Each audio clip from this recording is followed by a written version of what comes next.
Sveiki. Šiandien noriu pasidalinti tokiu labai mini komentaru iš savo kasdienio darbo. Taigi turėjau pacientę, atvyko konsultacijai, kurios prašymas buvo pakonsultuoti ir pasakyti gydytojai, kuri implantuos, ką reikia daryti.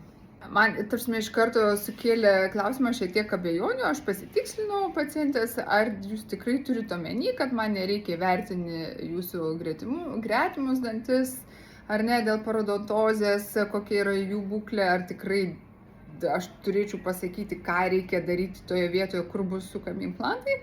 Bet pacientė patikino, kad gydytoja nežino, ar galima implantuoti ar ne, ten, kur nėra dantų, dėl to prašo mano konsultacijos.